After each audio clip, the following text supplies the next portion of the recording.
kasih. Terima kasih untuk Pak Panjaitan, untuk pimpinan UPH, untuk rekan-rekan, mahasiswa, calon pemimpin bangsa, panitia, dan semua yang hadir di sini. Saya akan bicara, ini CV saya. Oke. Next slide. Saya akan bicara mengenai transforming college student untuk bisa menjadi strategic thinkers. Karena kalian adalah aset strategis bangsa. Dan kalian sekarang berada di dalam kawah candra di muka, dibentuk sedemikian rupa oleh dosen, oleh universitas untuk menjadi pemikir-pemikir yang kritis, intelektual. Itu tidak cukup. Kalian harus terus mengasah diri untuk menjadi pemikir-pemikir yang strategis, mana itu membutuhkan waktu yang cukup panjang. Tetap mentransform diri kalian. Kalian lulus dari sini bukan hanya mencari degree, tapi kalian harus menjadi orang yang terus mengasah diri menjadi orang yang strategis. Apa itu strategis? Saya mau coba share sedikit mengenai apa yang disebut dengan strategic leadership. Ini saya bicara mengenai dunia saat ini. Yang biru adalah Global North, yang merah adalah Global South. 25% penduduk dunia tinggal di Global North, tapi GDP dunia 75% nilainya ada di Global North. 75% penduduk dunia ada di Global South, di mana Indonesia berada. Tapi GDP dunia 25% adalah milik Global South. Ini ada ketimpangan. Dan tugas kalian yang tidak pernah memilih menjadi warga Indonesia, izinkan Tuhan menjadi warga negara Indonesia, harus mengubah nasib bangsa kalian. Bagaimana mengambil resource yang banyak dari Global North, membuat bangsa kalian besar. Itu tujuannya. Ya, Pak Panjaitan. Next slide. Saya. Jadi tesis saya adalah bahwa kalian itu adalah the agent of change. Dan kita mempunyai ideologi yang berbasis kepada Tuhan. Sila ke-1, Tuhan yang tidak terbatas, itu yang dimiliki oleh bangsa Indonesia. Dan kalian saat ini adalah mahasiswa, representasi dari kelompok intelektual yang sedang di-shape untuk menjadi critical thinker. Tetapi itu tidak cukup. Kalian harus terus mengasah diri untuk menjadi systemic thinker. Sampai akhirnya kalian nanti menjadi orang yang strategis. Baik itu menjadi teoritisi, kalian menjadi pemimpin, atau kalian menjadi praktisi. Yang tadi seperti sudah diterangkan oleh pembicara yang pertama. Bagaimana membuat hal yang strategis, mempraktekkan itu, dan menjadi berkat bagi banyak orang. Akhirnya kalian ikut mentransform negara kalian menjadi negara yang menang tingkat global. Kalian adalah aset nasional dan jangan pernah berhenti mengasah diri. Kira-kira itu poinnya, dan itu yang saya pegang selalu dalam hidup saya. Sejak saya S1, S2, S2, S2, S2, sekarang hampir jadi PhD, tetap tidak pernah puas, karena Tuhan tidak terbatas dan Tuhan mau kita menjadi lebih baik dari hari ke hari. Ini framework presentasi saya, ya, karena saya bicara dari perspektif national strategist, jadi saya bicara agak luas sedikit. Pertama adalah ideologi sebagai basis bangsa Indonesia. Ideologi yang kuat yang berdasarkan Pancasila, percaya kepada adanya kuasa Tuhan yang tidak terbatas. Keinginan untuk menciptakan manusia yang civilized, society civilized, enlightened, yang akhirnya diikuti oleh rasa persatuan yang begitu membanggakan, yang akhirnya bisa menjalankan pemerintahan dengan cara yang demokratis. Walaupun demokrasi Indonesia bukanlah demokrasi Barat, demokrasi Indonesia bukanlah demokrasi Amerika, demokrasi Indonesia adalah demokrasi versi Indonesia. Dan yang kelima, bagaimana Pancasila juga menyediakan framework bagi kita untuk terus berusaha menciptakan kolektivisme, kebersamaan untuk menciptakan social justice. Jadi kita nggak boleh kaya sendiri. Kita harus memikirkan bagaimana supaya saudara sebangsa kita ikut maju. Tuhan mempunyai rencana untuk setiap bangsa, dan rencananya unik, sama seperti setiap kalian, setiap saya, setiap kita. Unik. Kita tidak perlu jadi Amerika, kita tidak perlu jadi Australia, kita tidak perlu jadi China, kita jadi Indonesia. Dan pemberian Tuhan yang unik adalah Pancasila. Selagi kita keep Pancasila itu, kita hayati, kita ketahui meaningnya, pasti kita akan menjadi bangsa yang bangkit, bangsa yang menang. Karena itu aset yang sudah Tuhan berikan. Dan itu tidak mungkin salah.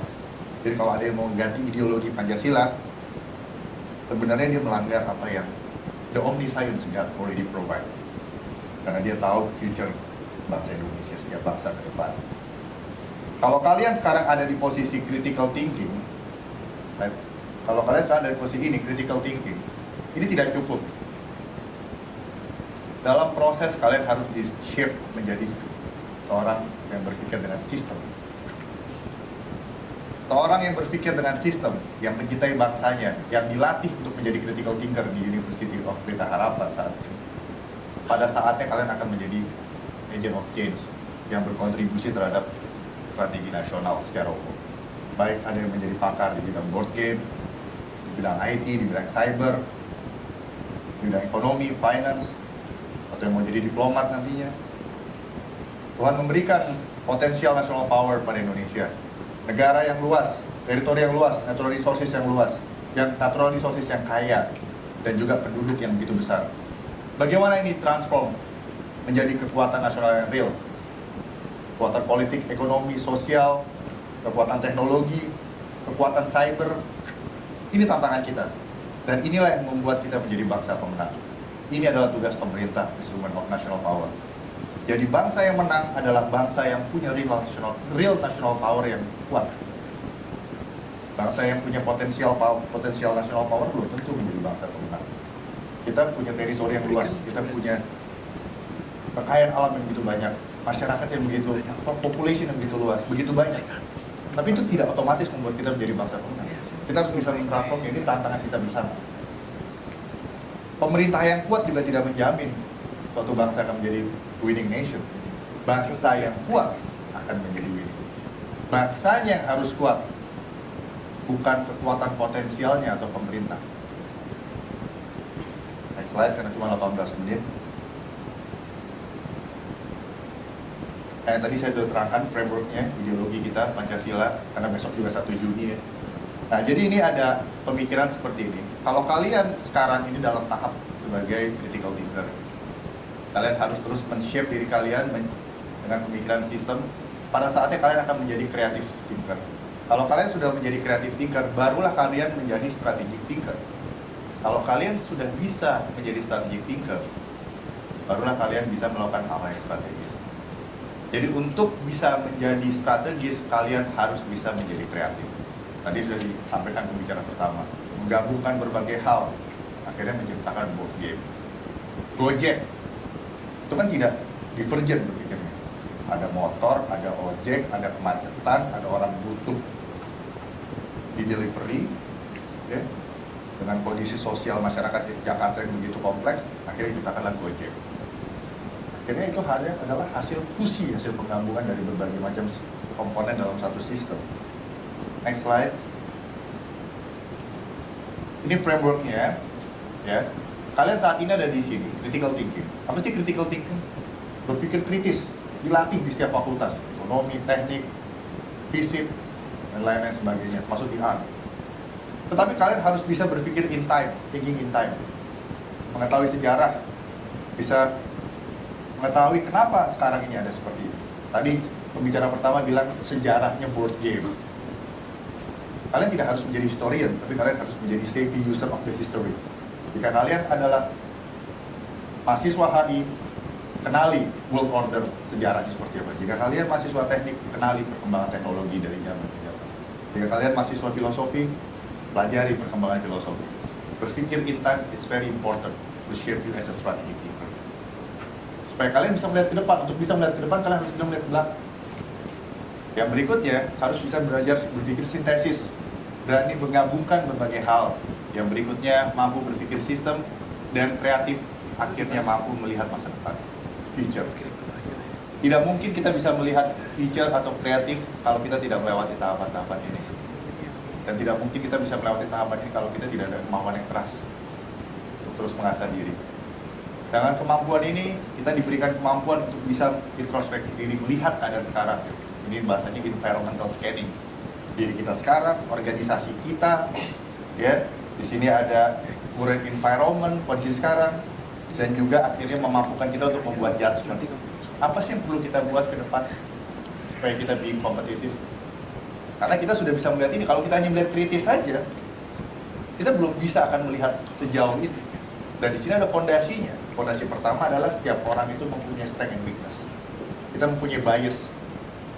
kita dipengaruhi oleh social construction yang men-shaping dalam hidup kita. Itu bisa menjadi kekuatan, bisa menjadi kelemahan. Makanya penting untuk melakukan introspeksi diri dan terus terbuka terhadap masukan-masukan. Dan juga kita juga di sini ada yang namanya pertimbangan etika. Jika kita melakukan hal yang menggugah minat orang, lakukanlah itu sesuai etika. Jika kalian mau terkenal, make sure bahwa apa yang kalian lakukan itu membangun society, bukan hanya for your own pain.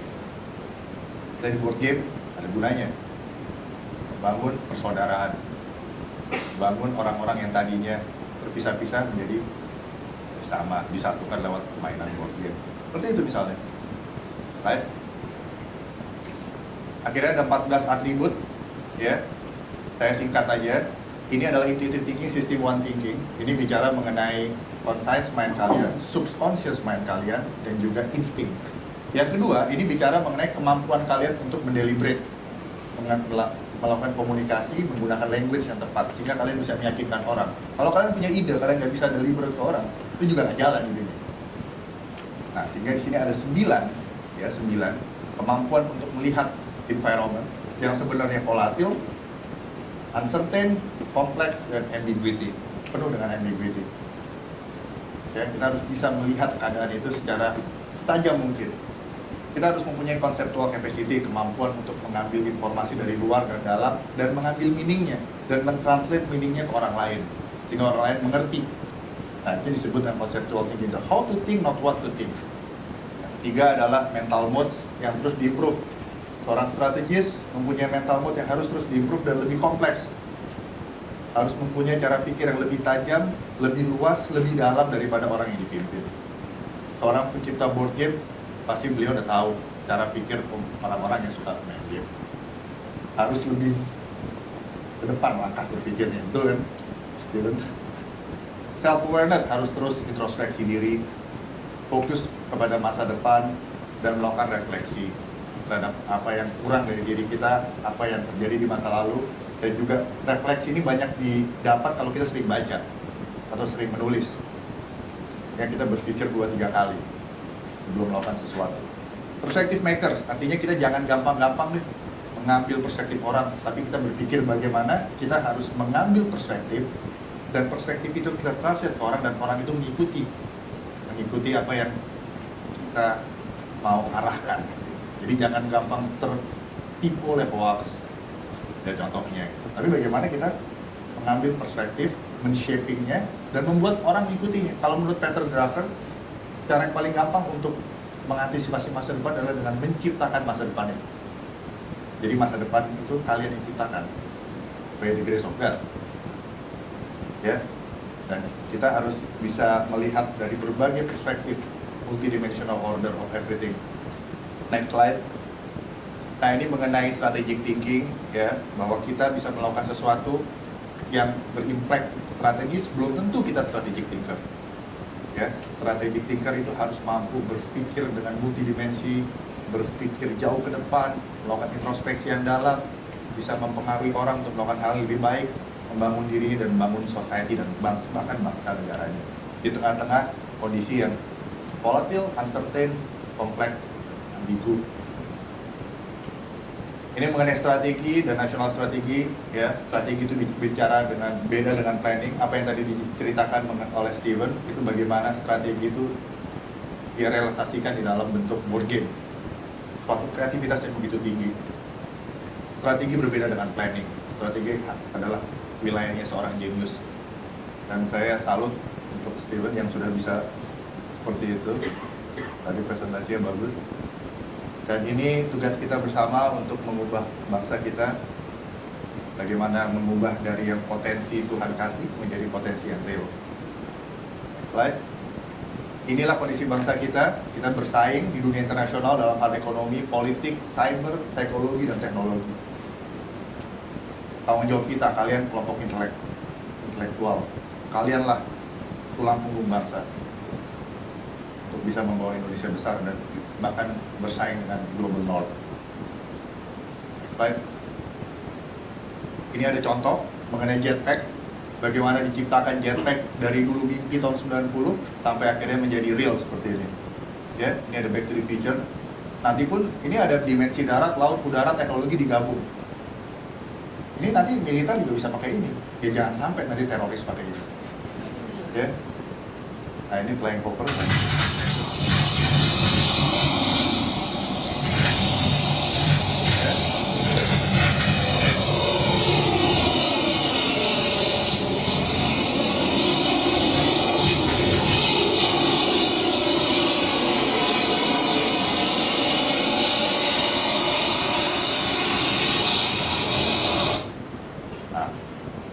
Nah ini ada teori M-teori, salah satu favorit saya, yang mengatakan dimensi itu bukan hanya 4. Ini ada Pak Andri, orang teknik, ternyata ada 11 dimensi. Ini teori ini diciptakan oleh Profesor Edward Witten, seorang Jewish profesor di Amerika.